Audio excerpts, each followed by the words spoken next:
Do say welcome to everybody. We are glad that you're here. As I was just talking about the podiums, instead of having you come down to the communion table and pick up new lessons, on the two wood podiums, one on this side and one on this side, you can pick up the current lesson that we're working on and the very next lesson that we'll work on. So they'll always be available on those two wood podiums. We do want to say welcome to everybody. Welcome to those here in our auditorium, and we say welcome to our Facebook and YouTube audience. We appreciate you so very much. Now, I'm excited. Coming up this fall, I'm going to have a class. I don't know for sure where I'll be, either here or one of the other classrooms, but it's going to be on Genesis. In my opinion, I have never written anything noteworthy. None of my classes I would write home about, okay? I don't think I'm that great of a teacher. This is by far the best material I have ever written. I am excited. I've already written the first 7 lessons, and the more I get into it, the more excited I am. So that's coming up this fall. Also, after that, we're going to do a series of lessons on the Holy Spirit. I haven't written anything on that yet. All I have is a temporary title, a study in the Spirit of God, but that's coming sometime, I don't know when, sometime in the future. Now, we're up to story number 154. Hopefully, we will try to finish story number 154 this morning. But before we do that, I want to give you a little bonus material. I want to compare David with Jesus. You know, if you were to ask a Jewish person, who's the greatest king of all? They would say King David. As Christians, we would say King Jesus. Let's look at a comparison of David and Jesus. First off, David. David was betrayed by a close friend.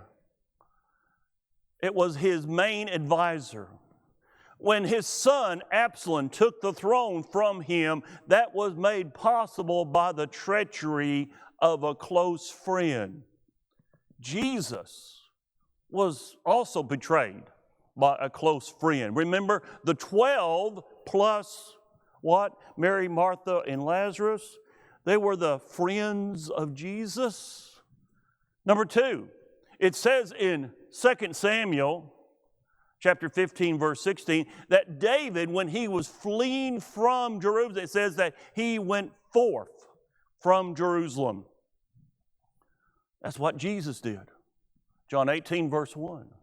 Furthermore, in 2 Samuel, it says that David crossed the Kidron Valley right here, the Kidron Valley that separated the city from the Mount of Olives. Well, Jesus crossed the Kidron, John 18, verse 1. What did David do? He went to the Mount of Olives, very much in prophecy in the Old Testament, and he prayed.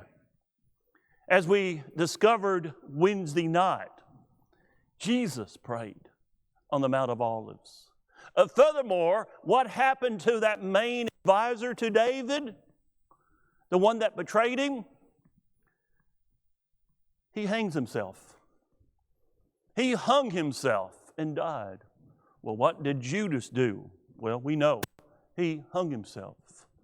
You see, there's so much comparison between David and Jesus. Jesus was that ultimate king. So much symbolism right there. Let's continue on. A little bit more bonus. I had some folks ask me, what about this cave? You remember I mentioned that when Jesus went to the garden, we don't know exactly where he was in the garden. I would propose to you that there's a very good chance that Jesus left the 8 apostles, other than Peter, James, and John. He left them in this cave that's right below the garden. If you enter into the garden, There's a cave here, and then there's an olive grove on top. I think Jesus very likely left his 8 apostles in that cave. Now do keep in mind, they have added, okay, this right here, that's been added. That's not natural. That's a column that put in there to hold up the top of the cave. This floor here is not natural. They added that to make it more convenient. Of course, the chairs, that's all added. But I think it's very likely that Jesus left his 8 apostles in from the cold. Remember Peter, he warmed himself by the fire. It's cold in April in Jerusalem at that altitude. You see, Jesus always took care of his people. Jesus always took care of his people. Now, where are we? We've had Jesus arrested. Jesus was in the Garden of Gethsemane right here. He is arrested by the angry mob. Remember, we have a little bit of overkill. They bring out a large detachment to arrest Jesus because, Jesus, he did all those miracles. No telling what he might do. He might fight back. Jesus was not going to fight back. Jesus was going to fulfill prophecy. But they brought this large detachment of soldiers with them. They arrested Jesus. And they take Jesus to the house of the high priest. We don't know for sure where that house was located. There is a fairly high probability it was located right here, close to Herod the Great's palace, where we believe that Pilate is residing during the feast days. Now, what would that house would have looked like? Well, it was a palace. It would look nice. The high priest family was the most powerful family in Jerusalem. Annas and his 5 sons and 1 grandson and 1 son-in-law, Caiaphas, controlled the high priesthood for over 60 years. A long time to control the priesthood. Now, we're now entering the Jewish trials. Jesus will go through 3 Jewish religious trials, and he'll go through 3 government trials. Before Pilate, before Herod Antipas, and then back to Pilate. But let's talk today just about the Jewish trials. They were in a hurry. Now, why were they in a hurry? Because they want to get Jesus on the cross before the hillbilly Galilean Jews wake up and come into the city. Remember, the Galilean Jews are there for the Passover, and the Galilean Jews are the main supporters of Jesus, not the Jerusalem Jews, those ignorant, hillbilly Galilean Jews. So we got to get Jesus on the cross before they can come in and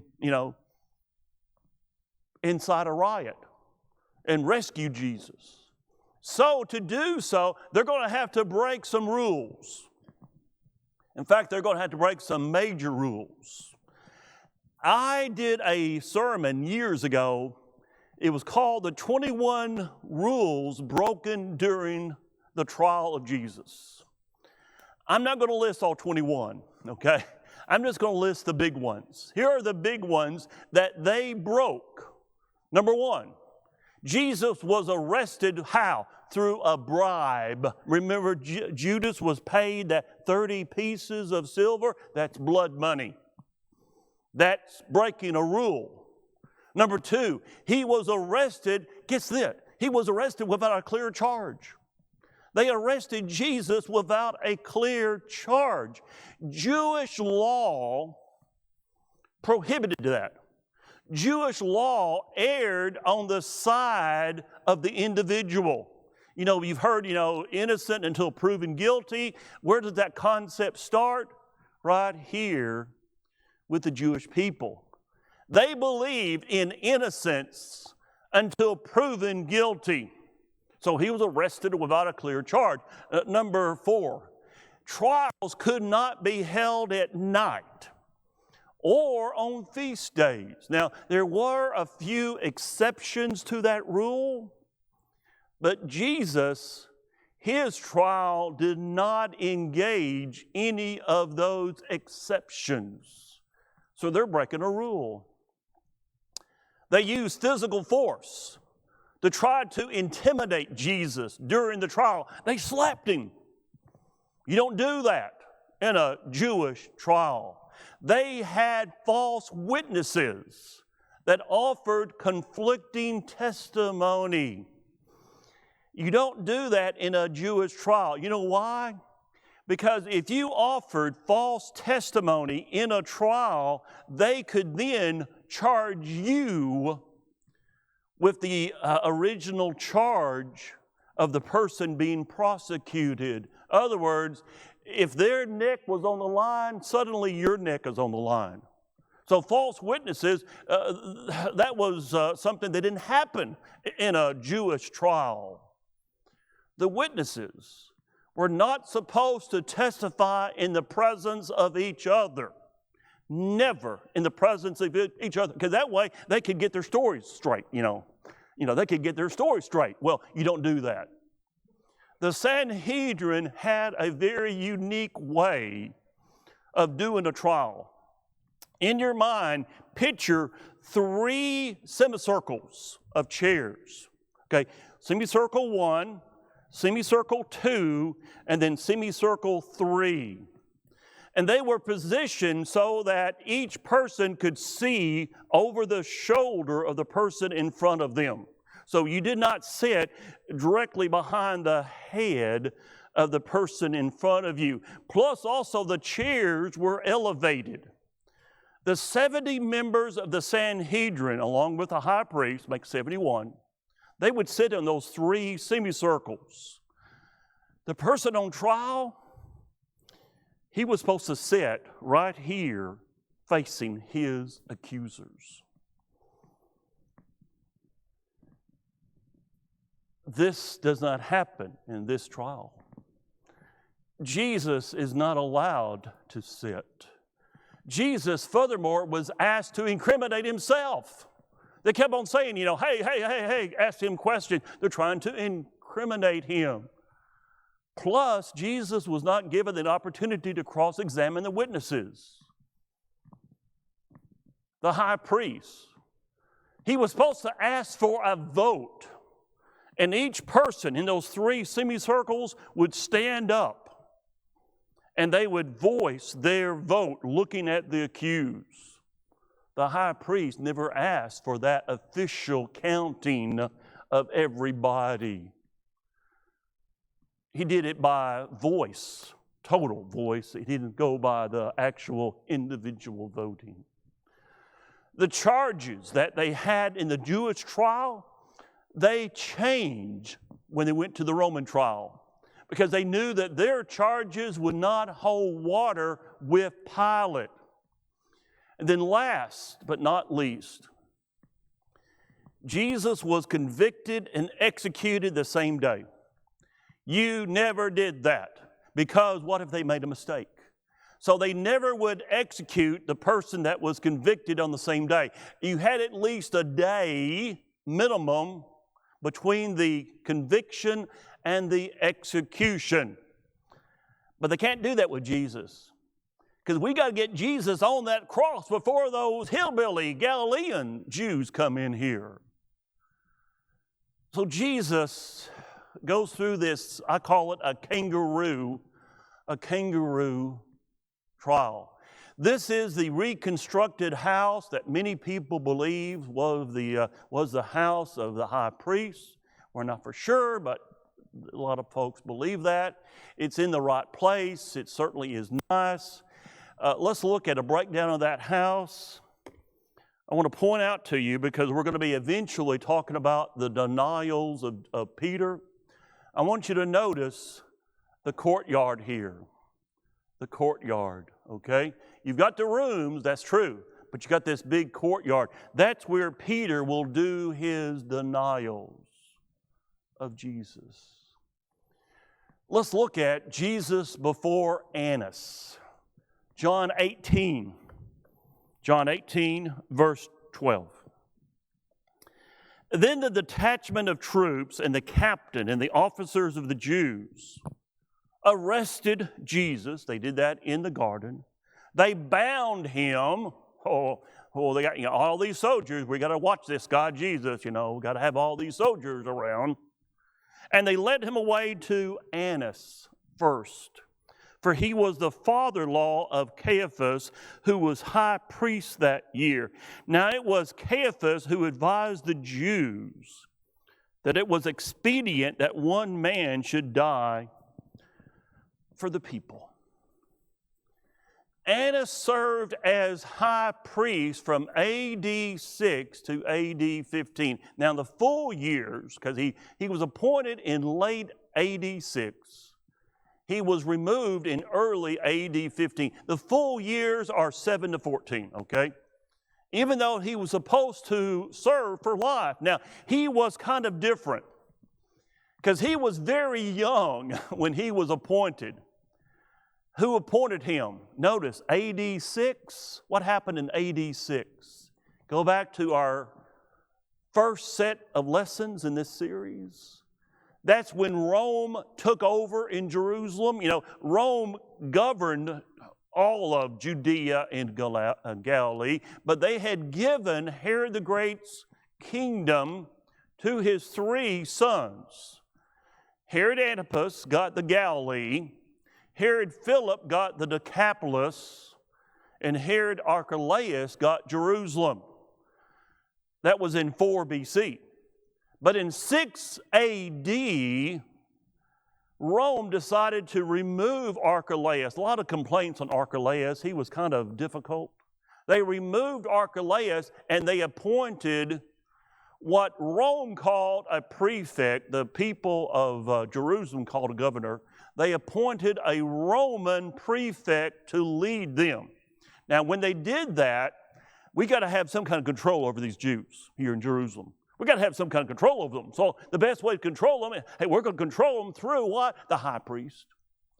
Well, if we're going to control them through the high priest, we better have our fingers right around that guy's neck. We better have him under control. So they elected Annas to be the guy. His family was wealthy.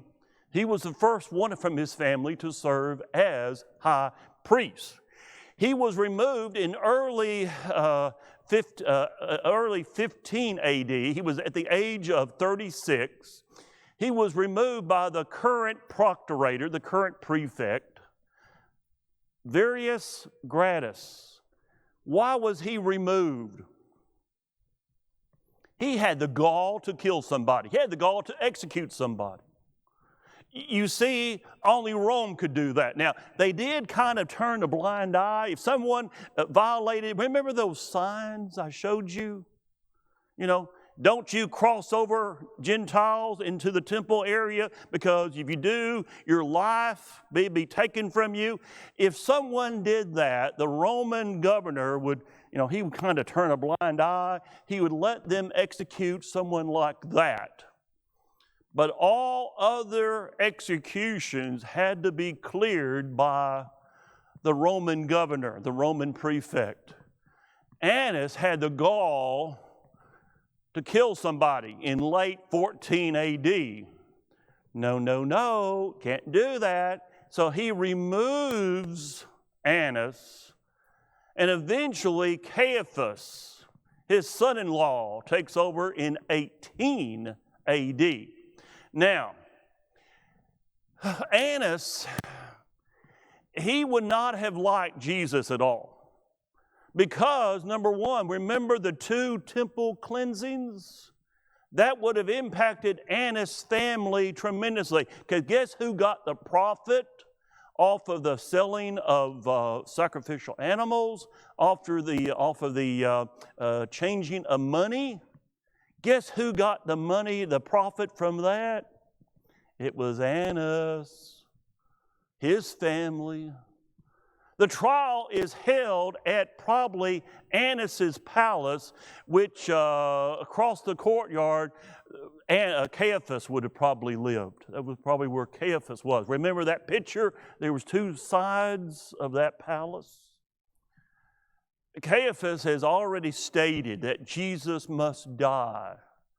In John 11, after we have the resurrection of Lazarus, Caiaphas said, hey, Jesus must die. So, we got the trial before Annas. What happens here? He's going to ask Jesus some questions. He's going to ask Jesus some questions. In fact, let's go back just real quickly here. Let's look at those questions. Verse 19, chapter 18 of John. The high priest, this is Annas, the former high priest, who still had the title in the minds of the people, then asked Jesus about his disciples and his doctrine. What's he doing? He's searching for some incriminating evidence. Jesus answered him, I spoke openly to the world. I always taught in synagogues and in the temple where the Jews always meet, and in secret I have said nothing. Why? Why do you ask me? Ask those who have heard me what I said to them. Indeed, they know what I said. Jesus says, I'm an open book. Nothing secret about me. And when he had said these things, one of the officers who stood by struck Jesus with the palm of his hand. That was a tremendous insult to a Jewish man, to be struck in the mouth with someone's hand. You don't do that to someone on trial. He said, do you answer the high priest like that? Jesus answered him, if I've spoken evil, bear witness of the evil. Just show me where I spoke evil. Show me where I did wrong. But if well, why do you strike me? Then Annas sent him bound to Caiaphas, the high priest. That's our first Jewish trial. It's basically just to bide time until what? Until Caiaphas can round up his yes guys. You see, while Annas is doing his dirty work, his son-in-law is doing his dirty work. He subpoenas a number of false witnesses. When Annas' interview ends, when that part of the trial ends, Jesus is transported most likely across the courtyard to Caiaphas, or Caiaphas, whatever you want to call him. The false witnesses, what do they bring up? Well, they bring up an incident about rebuilding the temple in 3 days. And of course, the second cleansing of the temple, which was fresh in everyone's mind. In a moment, we're going to talk about blasphemy. But first, let's look at John chapter 2. John chapter 2, let's look at what really happened. Because they're making a mountain out of a molehill. Let's notice what happened here. John 2:19. Let's back it up to verse 18. So the Jews answered and said to him, what sign? When you say sign in the book of John, cross out sign and write in miracle. What miracle? What miracle do you show to us since you do these things? Prove it. Jesus answered and said to them, destroy this temple. Notice how he says that. It's missing the subject. What's implied? You destroy the temple. You're going to destroy the temple. You're going to kill me. Okay? You're going to kill me. I'm not going to kill myself. It's not going to be suicide. You destroyed the temple. That subject is implied here in the Greek. You destroyed this temple, and in 3 days I will raise it up. He's talking about the resurrection. But these false witnesses, what do? They make an accusation. Well, he's talking about destroying the temple. Never. You destroy this temple, and I will raise it up. And then, of course, as I've already said, they can remember what happened just a few days prior on Monday. Now remember, this is what we would call early Friday. That's what we would call it, early Friday. What time is this? It's after midnight probably. It's probably before 3 or 4 o'clock in the morning that they're doing this. They're going to eventually charge Jesus with blasphemy. What's blasphemy? It's elevating yourself in the place of God. It's saying, hey, I'm God. It's saying that I've got the attributes of God. It's saying, hey, I'm just as important as God. That's blasphemy for any human to say that. But keep in mind, Jesus was not just human. He's the Son of Man, true, human. He's also the Son of God. He is divine. Did Jesus accept the charge of divinity? Yes, he did. Here in the trial, he's going to eventually, yes, I am the Son of God. He's going to attribute Psalm chapter 110, verse 1 to himself. And that's a clear messianic prediction. And he's going to say, that's me. I'm the guy. Did Jesus violate? Is he guilty of blasphemy? No. Because if you are the Son of God, it's not blasphemy. If I was to say I'm the Son of God, if I was to say I'm God, well, that's blasphemy because I'm not. But Jesus was. So it's not a violation. Let's now get to story number 155.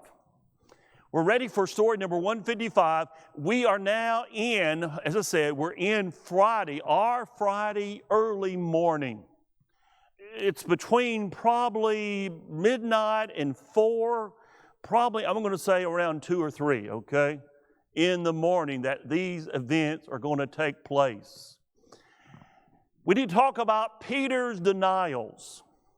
As you came into the auditorium off of those 2 wooden podiums, you picked up a sheet of paper. That sheet of paper is important because I always hear skeptics who say, well, the gospel writers, they messed up. You look at the denials of Peter and they're in the wrong order from Matthew, Mark, Luke, and John, because Matthew, Mark, Luke, and John all talk about this event. And they're in the wrong order, and they got different people saying the accusations and different ways of Peter responding, so they don't agree. There's a Greek word for that, accusation. Ready? You're going to learn Greek here. Baloney, that's the Greek word. Because there is no discrepancy. If you would, look at your sheet that I've had posted there. Look at that sheet, answers to the accusation of alleged discrepancies in the timeline of Peter's denial. And what we're going to do here is we're going to actually look at these. Scott, I'm going to have you be my Matthew guy. Every time we come to Matthew, I need you to stand up and in your loudest voice, so everyone can hear, I need you to read the passage. John, you're going to be my Mark guy, okay? You're going to be my Mark guy. And I want you to stand up in your loudest voice and read the passage that I referred to. Okay, let's go over here. Alan, will you be my Luke guy? Okay, will you be my Luke guy? Okay, every time we come to Luke, I'm going to look to you and have you read the passage from Luke. Ed, you're going to be John, okay? You're my favorite writer, okay? I love John. So you're going to be my John guy, okay? Now, there are two main accusations. Accusation number one, how many times did the rooster crow? According to Matthew chapter 26, verse 34, what does it say? Stand up, please, and read that.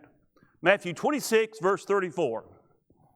Jesus said to him, "Surely I say to you, that this night, before the rooster crows, you will deny me 3 times." Before the rooster crows, you will deny me 3 times. How many times did he say? Well, he said the rooster crows. Did you notice he didn't say number of times? He just said crows. Let's look at Mark. John, if you don't mind, I should have had you read John, I'm sorry. But John, you're going to read Mark 14, verse 30. And Jesus said unto him, "Verily I say unto thee, that this day, even in this night, before the cock crows twice, thou shalt deny me 3 times." Mark tells us it's the second crow before he crows the second time. If you read Luke, Luke's account agrees with Matthew. So we're going to say, what's up with that?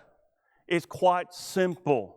Mark, who probably was very heavily influenced by Peter, when Mark did his book, we think that Peter had a lot of influence with Mark in the writing of the Gospel of Mark. Remember, Luke says in the book of in the book of Acts, chapter 1, he says that he did the research to write the book of Acts. Well, Mark, all the guys did some research. Mark's research, we think, was heavily influenced by Peter. So Mark gives us the full details. Matthew says crows, but didn't tell us how many times the rooster crows. But Mark goes ahead and says, hey, it's 2 times. By a show of hands, how many have had the joy of having a rooster? How many times did your rooster crow each morning? Answer, multiple times. My bedroom on the farm, we didn't have air conditioning, no air conditioning. So we had the windows up, and my bed was close to my window because I wanted that breeze, I'm going to keep cool. My bedroom was only probably about 75, maybe 80 yards from the chicken house. Now, I had a chicken. Her name was Henrietta. As a little boy, I named her. She was a good chicken, okay? She was a good chicken. That rooster I hated I just hated that rooster. When we finally killed him and served him on Sunday dinner, I had a lot of joy eating that rooster because he would start crowing. They would crow way before the actual sun came up. Now, some of you city slickers think that the rooster only crows when the sun comes up. You are wrong. Roosters start crowing before the sun comes up. I would start hearing that rooster around 3:30, 4 o'clock in the morning, and he would keep on until about 5:30, 6 o'clock. He would crow multiple times. There is no contradiction over Matthew and Luke as compared to Mark. Matthew and Luke just says crows, but they don't mention the number. But Mark helps us out, probably influenced by Peter himself, and said, Peter said, it's 2 times. Put in 2 times right there. So the rooster crows 2 times. Crowing 2 times is crowing. Matthew and Luke, you got it right. Now, we've already determined, go back to lesson 144, we've already determined that probably this is AD 30. Now, I grew up thinking it was AD 33. There's probably more evidence, as we talked about, that this is happening in AD 30. Either way, if it's AD 33, it's April the 7th on our calendar. If it's AD 30, it's April the 2nd on our calendar. When do roosters start crowing that time of the year? Between 3:30 and 4 is the most likely time. Okay, I got it. Let's see if we have any questions. You still got time to send in some questions, and I can cover those. Now, what is so significant about the second crow? You see, Jesus is making it easy for the Jewish Christians to remember this event. He's making it easy for the Jewish Christians to remember this event. According to their legends, this is not in the Bible, this is not gospel, this is a Jewish legend. According to their legend, they believe that the forces of evil were out during the night. And those forces of evil would stay around until what? The third crowing of the rooster. Notice this happens before the third crowing of the rooster. Remember in John, what did I say about John? John uses the image of darkness, of night, to represent evil. You know, Judas left to betray him. It was night. Okay? It was night. Darkness. Evil. The third crowing, according to their legend, this is just a legend, not gospel. The third crowing ushered out the evil, and then the good could come back in. The denial of Peter happens before that third crowing. Happens before that third crowing. Now, what happens next? Look at your outline here. Look at your outline. Peter was admitted to the outer courtyard after John spoke to the outer gatekeeper. Let's read John chapter 18. We would please stand up, verse 15 and 16. Simon Peter and another disciple were following Jesus. Because this disciple was known to the high priest, he went with Jesus into the high priest's courtyard. But Peter had to wait outside at the door. The other disciple, who was known to the high priest, came back, spoke to the girl on duty there, and brought Peter in. Surely you are not another of this man's disciples, the girl at the door asked. He replied, I am not. It was cold, and the servants and officials stood outside around a fire there that they had made to keep warm. Peter also was standing with them, warming himself. Okay. The original word here that is used, it looks like there's two doorkeepers. There's probably an outside doorkeeper who's a guy, muscles, he keeps all the riffraff away from the house of the high priest. But the more important doorkeeper is the woman that's on the inside of the gate. So there's probably an outside doorkeeper who is male. Then there's probably an inside doorkeeper who's definitely female, okay? Now, question. We're going to end right here. We're going to resume Wednesday, Lord willing, at this point. Why? Why was John allowed in? John was already in. Why was he allowed in? Answer, we do not know for sure. Let me give you two possible answers. Two possible answers. Number one, they ate fish in Jerusalem. How many lakes do you have around Jerusalem? Answered 0. Where did all their fish come from? The Sea of Galilee up north. Remember when James and John followed Jesus? It says they left their father and the servants. James and John, their family, they got money. They got servants.